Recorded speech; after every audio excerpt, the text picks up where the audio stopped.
Okay. And Ted, we're starting the recording, so you're up. Today, we're going to talk about Lightroom crop overlays, mostly the ones based on what's known as the Fibonacci sequence. And as I sent out in the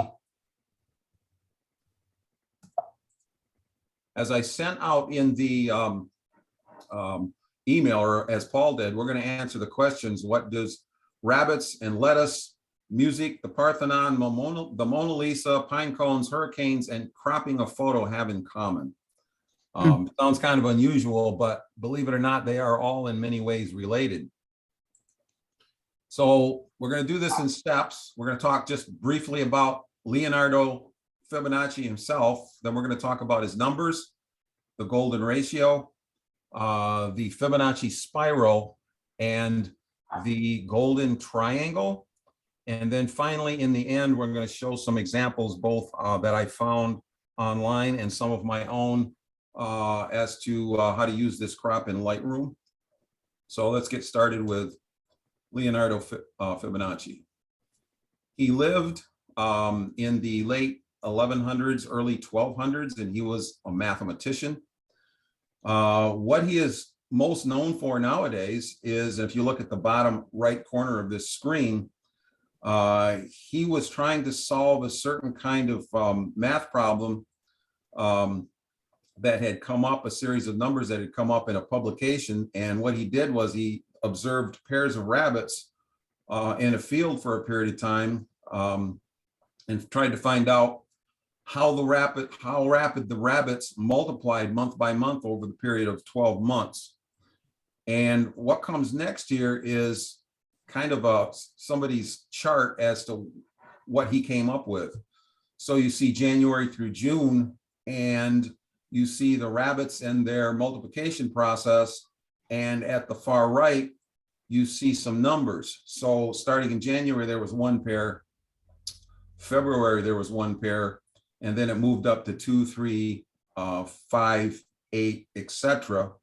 And that series of numbers ended up being important in a lot of other ways than what Fibonacci even thought of. In fact, he had no idea during his lifetime that what he had found was going to be used in the ways that it was.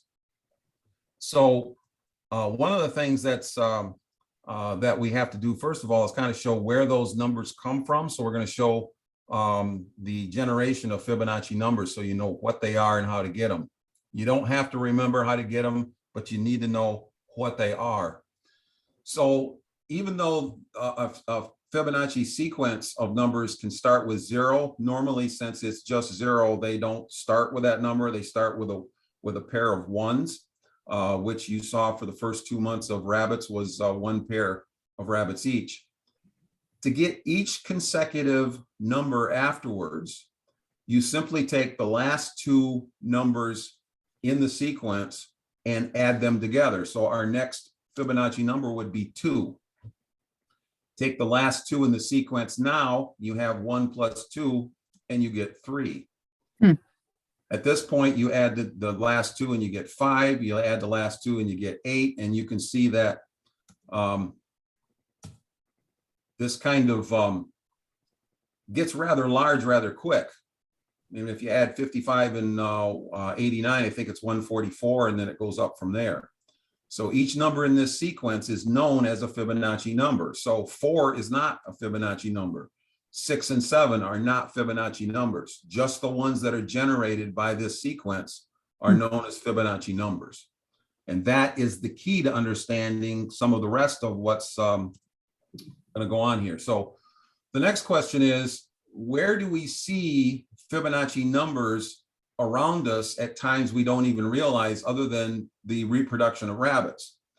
And one of them is in the plant kingdom. So a lot of flowers, in fact, the majority of flowers, their petals are numbered with Fibonacci numbers.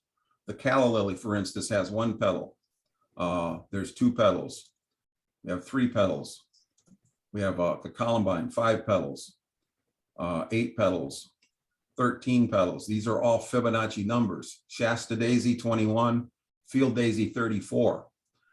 Now, this is not exclusive. There are other flowers that do have other combinations, but they are more rare and infrequent.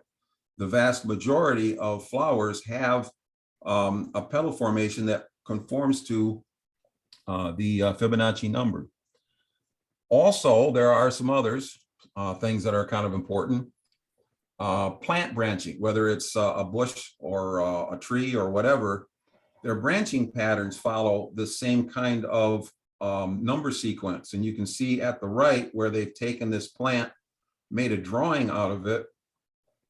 And you start with one stem coming up from the ground, and then the green lines are where they split into more than one branch.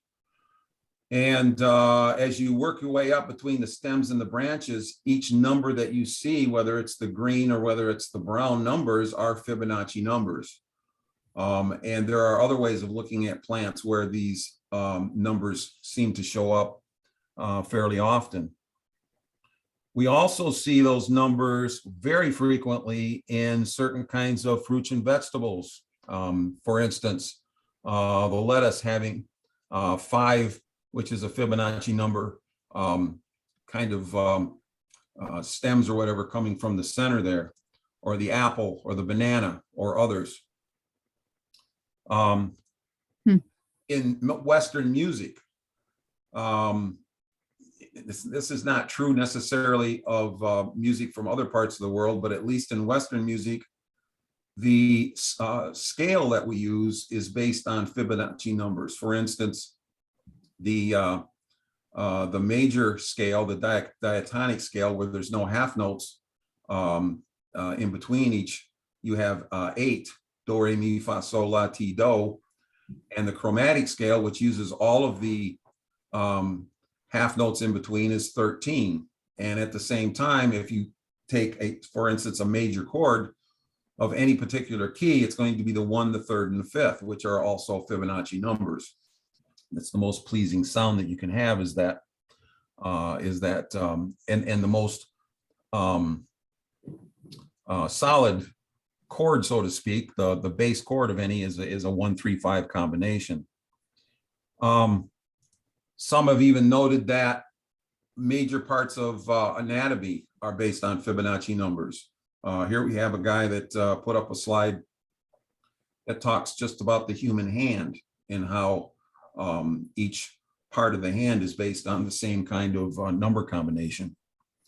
You can find a lot of these online. It's very exhaustive to actually look up all the places where people have found Fibonacci numbers being used.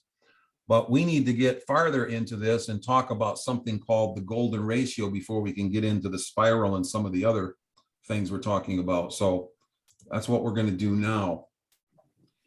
If you take 2 consecutive Fibonacci numbers and divide the larger one divided by the smaller one, the farther you go up the Fibonacci sequence, the closer you get to a special, what's called an irrational number. Now, if you remember from geometry class, a number like pi that's used for finding the area of a circle, 3.14159, that's an irrational number.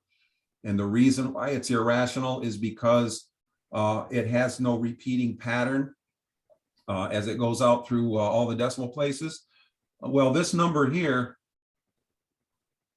as you go farther and farther up, the Fibonacci sequence comes closer and closer and closer to approximately 1.61803398874, et cetera, et cetera, et cetera, and on and on and on. It's another irrational number known as phi, sometimes called phi, but I usually call it phi. I think that's the way that Greek letter is supposed to be pronounced. And it's this ratio that becomes important in an awful lot of things that we do. So where can we see this golden ratio? Well, first of all, if you could draw a perfect pentagram, the star-shaped figure. Now, I know I can't draw a perfect one, but if you can draw a perfect one, and you were to take two consecutive lengths that you see the green, the red, the blue, and the purple. You take two consecutive lengths and divide the longer by the smaller, then you would get approximately this 1.618 ratio also. So if you take the red divided by the green, you'll get that ratio. If you take the blue divided by the purple, etc., you'll get that ratio. This ratio of 1.618 to 1 is what's called the golden rectangle. And the golden rectangle is actually used a lot. And I'm going to show you some examples here in a minute, even in modern building and such, and in art. You'll notice that in the bottom right-hand corner here, I've got what one place called online the golden rectangle, and it's based on a 5:8 ratio. It's the red one down at the bottom with the 5 and the 8. 8 divided by 5 does not come as close to the golden ratio as some, because I think that's only like 1.6 when it's actually 1.618, but it's close enough where they call it the golden rectangle. And if you were to multiply the 8 by 2 and the 5 by 2, you would end up with 16 and 10, which is a different sized rectangle, but it's the same ratio, okay? 8 divided by 5 is the same thing as 16 divided by 10. You still get 1.6. That particular ratio, 10 by 16, is one of the cropping crops that you have in Lightroom that you can use. That's this ratio. It's a rather popular one, and it's different than, say, the 4 by 5 or the 1 by 1, which is square, or the 5 by 7, 8 by 10. Some of the ones that we would normally use as photographers, the 5 by 8 is actually considered more pleasing in its ratio.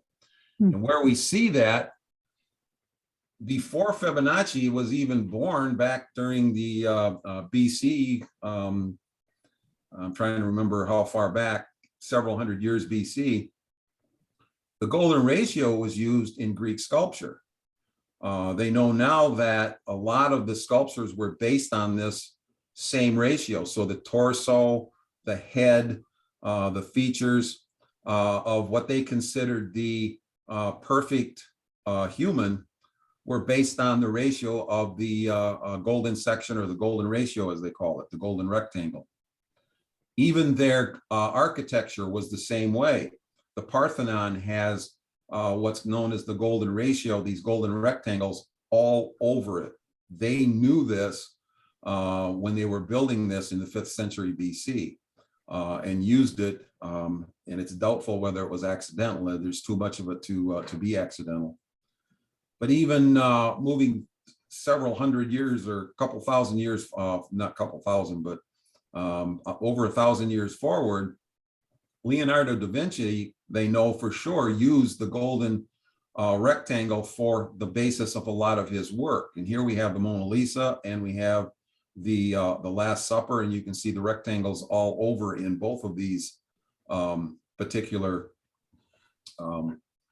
paintings. So that ratio has been known about for some time, even though maybe the actual use of the numbers and what we're going to talk about towards the end hasn't been. Even in modern architecture, here we see the Taj Mahal in Notre Dame, the United Nations building, the CN Tower. All of those have places in it that are purposely based. The links are based on the golden ratio, or the golden rectangle. If you look, for instance, at the CN Tower, the height from the base to the observatory deck, and the ratio between that and what's above it in the point that's above it is in that ratio of 1.618 to 1. And you can see that in all these buildings. Advertisers know that this is one of the more pleasing things to look at, and they use those ratios all over in advertising and company logos. And then also it's used in a lot of product designs. Apple, I think, has even come out and stated that they based the original, what is that? A little music iPod. Yeah, they based the original, a little iPod on that ratio, and cereal boxes, etc.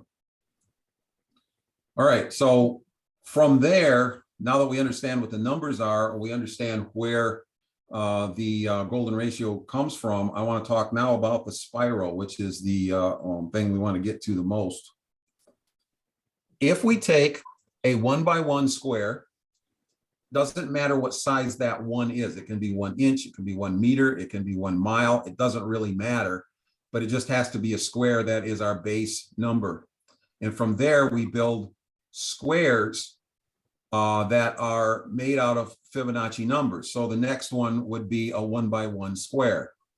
And the next one that we build would be a 2x2 square. The next one we build would be a 3x3 square, a 5x5. You can see that these are Fibonacci numbers. Finally, an 8x8 square. We could keep on going. If you go across the top, you can see that if you take 8 plus 2 plus 3, you'll end up 13. So you'd build another square if you wanted to on top. That would be 13 by 13. And then you could go to the left and build another one and keep on going. If you start in the middle, you start where that red dot is, and you start your smooth curve going down and to the right, and you hit the corners of each one of the squares. So it's going to be like a diagonal, but it's going to be curved instead. This is what you get. That is your Fibonacci spiral. It's a very specific spiral that's based on these numbers and fits, conforms into that particular group of squares. And it's this spiral that has ended up being pretty important over the years.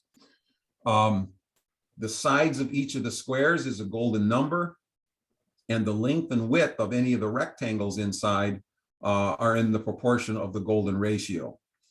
So where do we see Fibonacci spirals, especially in nature? Well, here we go, the ear. We see Fibonacci spirals in such places as cauliflower and pine cones, sunflower seeds, rose formations, the nautilus shell, waves, hurricanes, and even galaxies are based on the Fibonacci spiral.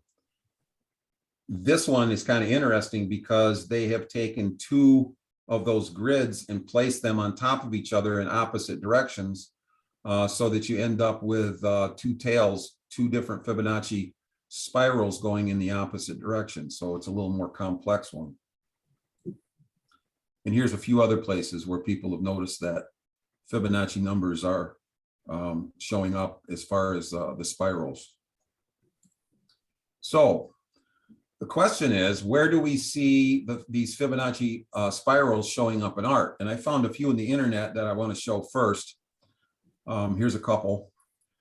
I like the one on the left.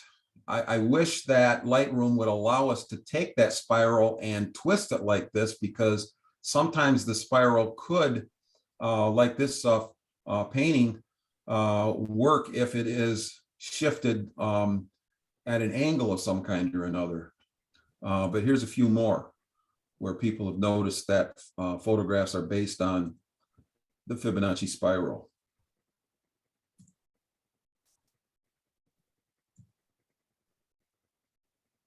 You can see that the main point of focus is always towards the center. And then there are other elements in there sometimes that kind of go along with the rest of the spiral. That's not my picture of the of that particular Bryce Canyon. I have one, but it's not, it doesn't conform, so I couldn't use it.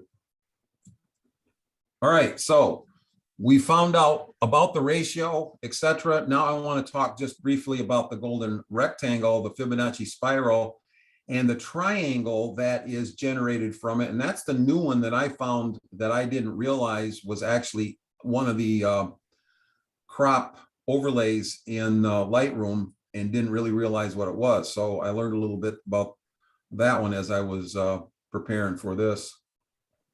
And I'm going to try to cover these one at a time real quick. You'll notice that the overlay in Lightroom that is known as, and Lightroom simply calls it the rectangle. They don't call it the golden rectangle.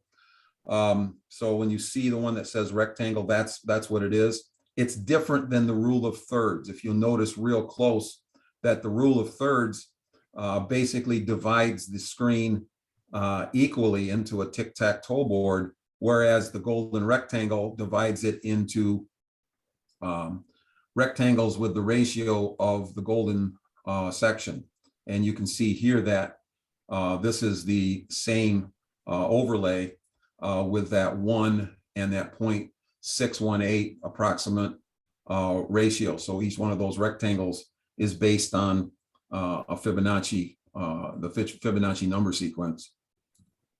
And here are a few things I found online where they are attempting at least to use the golden rectangle crop in some photos. You'll notice here that this is the Fibonacci spiral incorporated inside of the golden rectangle crop. So not only are they related, they kind of fit inside of each other, and it kind of makes sense since they're both based on the same set of numbers.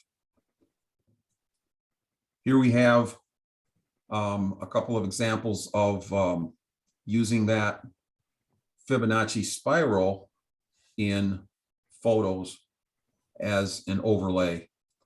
I thought this one was especially nice, the lady's head, and then it swoops around to pick up the tail of it with the little girl over there standing by herself. And finally, the golden triangle. And the golden triangle is actually the wrong word. There's two different triangles based on the Fibonacci sequence. One of them is the golden triangle, which you see on the right side.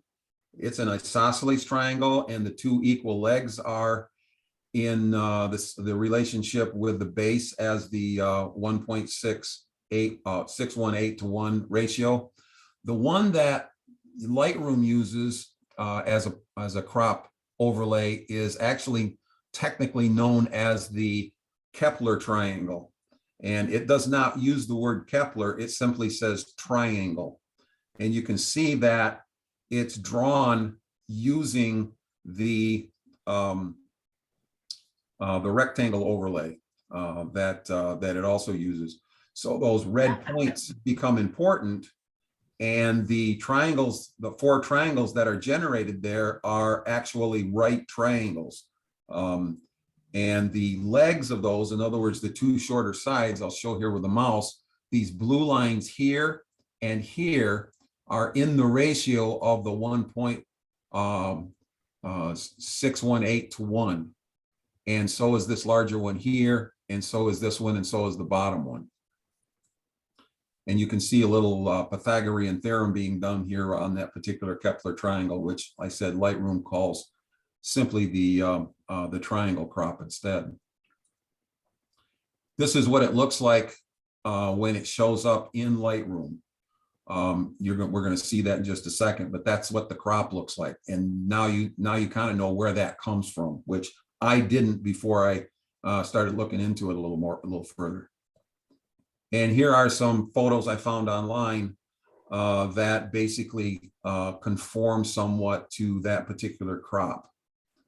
The one on the right, the black and white, is kind of nice because it puts the top of the building and the man on the street both at 2 of the right angle points. Same thing with the mountain and the waterfall. It works out pretty well.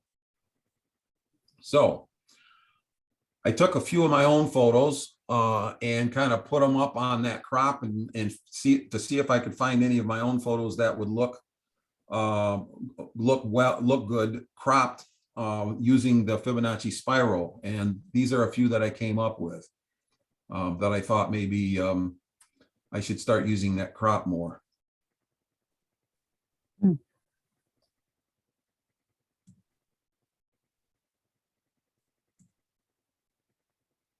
I like the Hesita head lighthouse there, the way the rainbow comes down almost in line with the rest of the spiral. And that is And on the gorgeous. one on, what's that? That is gorgeous. On the one on the right, the tree on the right kind of does the same thing. And some of you might recognize this. This is the ghost forest in Oregon. And one of the shots there. Bodie Lighthouse.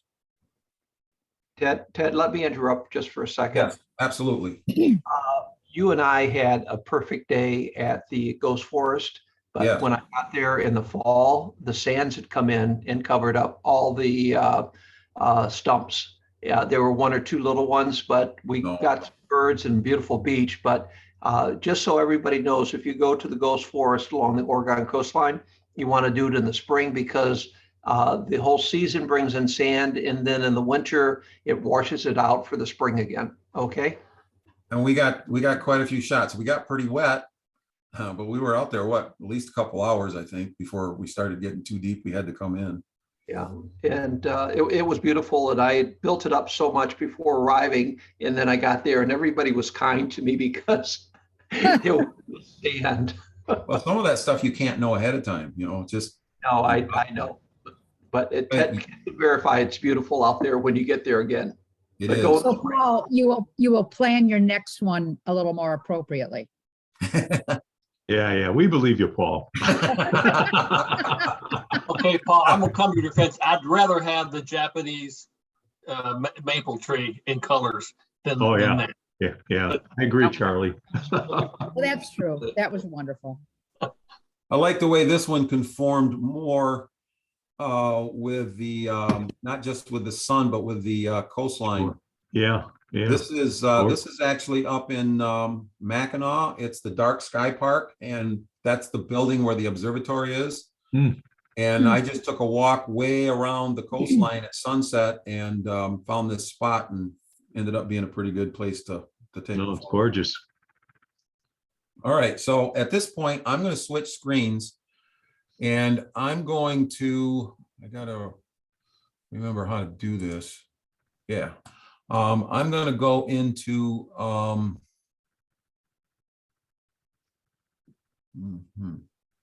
right here. I'm going to go into Lightroom, and hopefully everybody can see this. I can. Yep. All right. So at this point, what I want to do is show a little bit about how these crops work on Lightroom itself. So first, and I didn't know how to do this before I started, and it's pretty easy. So I want to make sure that I show you now before I forget that hopefully everybody's used these crops before. And what I'm talking about is crops. It is if you go to develop and then you click here on the crop tool, you get these overlays.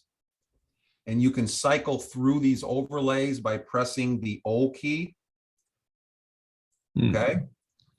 Now, if you are in develop, you have to be in develop mode, and you have to have the crop button over here pushed. Then you can go up to the tools menu, and you can go down to crop guide overlay. And then in there, you can go down to choose, where's it at? Choose overlays to cycle, right? If you do not have it in develop and you have not chosen the crop tool, a lot of these will be grayed out and you can't see them all. So you got to make sure that you've got both of those pressed. And then when you do, it lists all the possible crops. And you can see that I only have 4 of them right now listed because I only want to talk about the thirds, the triangle, the golden ratio, and the spiral. And I don't want to have to sift through all the rest of them to do that.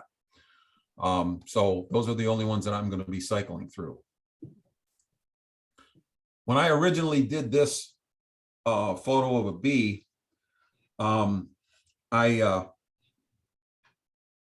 wanted to line it up in the rule of thirds, which I think looks okay. But later on, when I was actually fiddling with some images for this presentation, I found actually, I think that if it's cropped ever so slightly different, if I were to take this and bring it down a little this way, and then move this line over a bit this way, it kind of conforms nice to the spiral. Yeah. And maybe even a little bit better. It leaves out a little more of that green in the background and concentrates more on the bee itself. Yeah. I also found that I kind of like this, which is the triangles. It puts the bee in the right spot also. So the point is that you can try a lot of these. Some of them are going to have similar results. Some of them are going to be totally different. Let me move to another one here. This was in, I was on our trip this year. I'm trying to remember exactly where it was, but I wanted to get down to where the waterfalls were, and it was just too steep and I couldn't. So I decided I was going to concentrate on this little plant, the only thing that was green, and use it in the foreground. And basically when I, and if you don't know this, I'm pressing the O key to change between these. Just O stands for overlay, I think. And I actually chose one of the more rectangle crops, probably this one. But as I got playing around with this, I kind of like the spiral crop, but I don't like it in this form. So the other thing you can do is you can change the orientation of some of these crops by pressing the shift key and then press the O key. And what it's going to do is it's going to change that spiral into different formations. So I just pressed it 4 times. And I got it here, and I'm going to do this now with it. And wondering whether or not that might be a better crop. Wow. Here's another one. This is the left half of Bond Falls. Really like that waterfall. And I'm going to press the shift key and the O key. And I like this. I did not do this one on purpose. When I was playing with it, I found that I had already cropped it according to the Fibonacci spiral and didn't even know it. Sometimes you just get lucky. And this one I like. I'm going to press the shift and bring it around. And that kind of conforms nice with the spiral also. This one also, though, conforms a little with that right there. The rectangles, or I'm sorry, the triangles. I got just what, about 3 or 4 more of these is all. Hasita Head Lighthouse. When Paul and I were there last spring, we were way up on that hill. Some of you have probably been up there. You don't have much footing, and all of a sudden I noticed Paul's down the hill a little ways, and I'm wondering whether he's falling or he being there on purpose. Well, he had found these purple flowers, and so we took some photos there. And let me think here, which one did I use? The spiral, and I've got to change its orientation. Works quite well there. Might want to move it over a little bit this direction to get that. But I think also, if I remember right, the which one was it? Yeah, this one kind of works nice if you're like moving up the hill at that angle, and then move the lighthouse into the crosshairs of that one rectangle. This one actually works real well with, where is it? And I have to move this just a, let's see. I think if I move too far close into the right, I start cutting off that other flower, but it does kind of conform to it. This one is, where did I put that one? I got to remember which one. This one actually conforms real well, I think, with the golden rectangles. The rectangles crop, because it puts the two outside flowers on those two lines. Mhm. And finally, nope, two more. I've got this one, which this is the bridge in Florence. It works well with the rectangles for both the Mhm. the water line and the front row. And finally, this is the entrance to the ghost, or the Driftwood Beach in, is it Carolina? I think. We were there, my wife and I, last October, and the road is rather eerie. And I had it cropped this way, but once I got looking at it, I thought, you know, it really kind of looks maybe better even like that. Mhm. Well, You put I that agree. full screen. I kind of like the way that projects it into the distance at that aspect ratio. yeah. Gorgeous. So, any questions? That's basically the presentation. I enjoyed your talk. A couple of practical questions. Yes. You mentioned 16:10 as a golden ratio, but where did 16:9 come from, which is a pretty standard everywhere type of ratio on camera options or print options? I know that you're right. I use that one a lot. I like that one. I don't know. That's that's roughly 1.77 ratio. Right. I know that.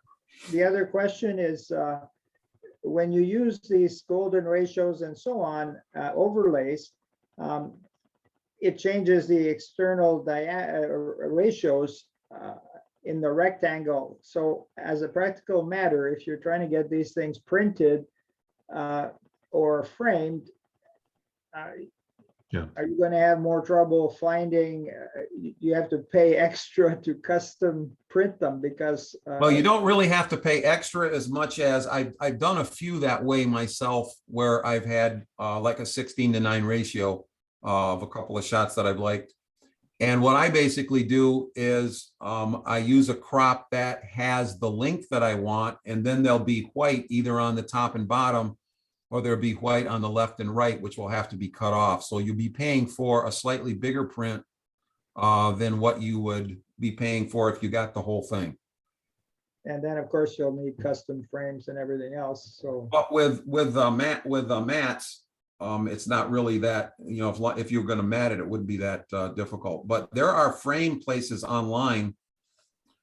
I don't remember. Art to Frame is one that I use once in a while.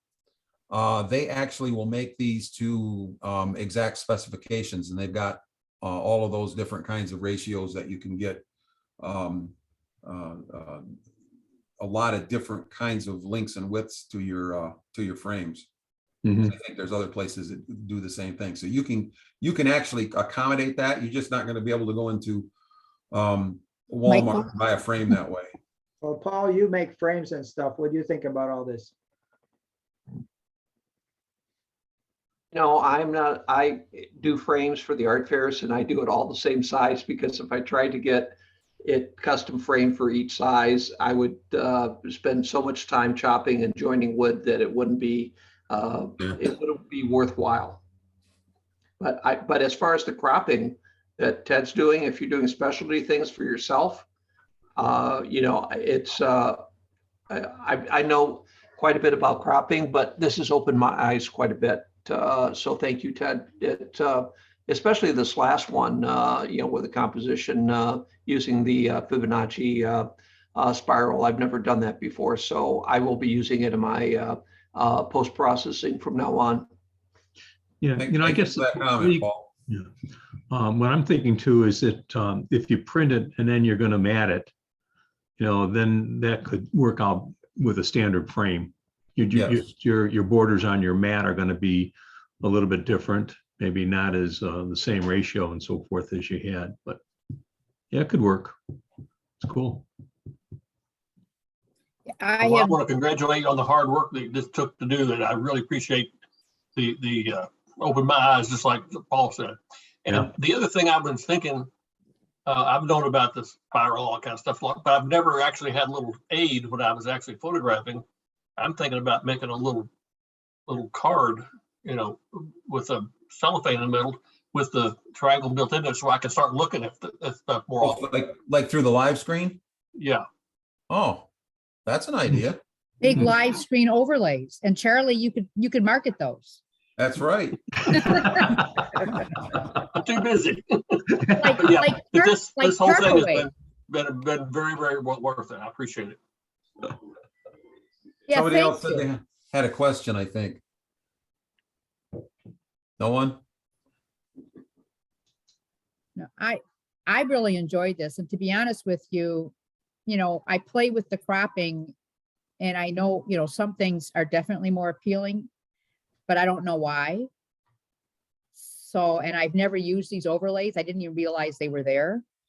Oh, So because I never played with them. Now I'm gonna start looking. when I go out and photograph, I look at a scene and I try to find an S curve. I try to find a leading line.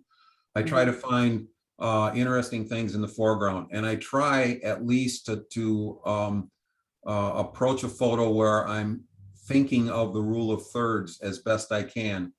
And sometimes I nail it, and sometimes I'm way off, and sometimes I'm off just enough where I can come back here, use one of these crop overlays, do a little bit of cropping and get what it is that I wanted. So Yeah, they can help quite a bit.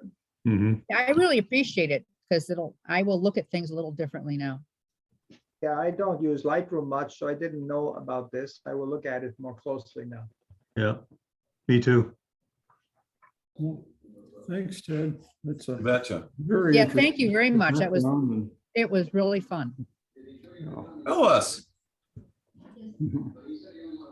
didn't see you there till just now.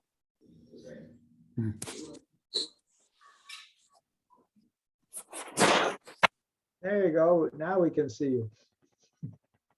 Catherine. Well, I use the iPad, so I always just look like I'm cut in half anyway. But I turn it on to say goodbye, so Paul knows I really was here. I saw that your iPad was on, so I knew what was going on, Kathy. Okay. Yes, I enjoyed this too. I had never heard of this. I'm not a math person, and it just, the way you led into it and talked about the math background and then went into the Lightroom, it was fascinating. I just think it was a fascinating talk. Thank you. I started out in college floundering, not knowing what I wanted to do.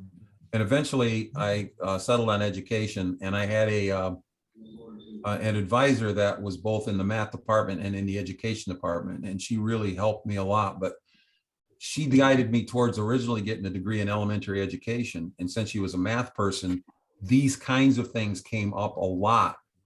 And that was where I first got to start in understanding a little bit about Fibonacci, who he was and what the spiral was, and the golden ratio. But like I said, over the years, it's grown and grown and grown and grown, and I found more and more. So when I did this presentation here, I wasn't starting from scratch. I actually could take a lot of former knowledge and kind of cut and paste it all into one long presentation, and then I found more stuff and added. And so I'm glad I got to do this, because I learned some things myself. Well, I'm glad you did it. I wasn't sure what I'd get out of it, but I really appreciate it. So it begs I'm the gonna go question. recrop some of my photos. Yep. So it begs the question, are our brains naturally wired to think that things in these proportions look better? Or are we, You are now a part of that great debate. or are we after the fact? I'm Or not, are we I'm not, after the fact, like the Greek brigand Procrustes, who would cut your legs off to fit his bed? Are we after the fact just putting this pattern on and making things fit it? Just that is actually hotly debated by a lot of people. Exactly what you're asking. And I wasn't All going right, to get into the think about the philosophical side- part of it. Think about the side view of a brain cut in the middle, the Yeah. side view of that. Yep. That's the spiral. Yeah, I wasn't gonna teach you guys the philosophical part of this because it would be too long and we'd probably get in an argument. So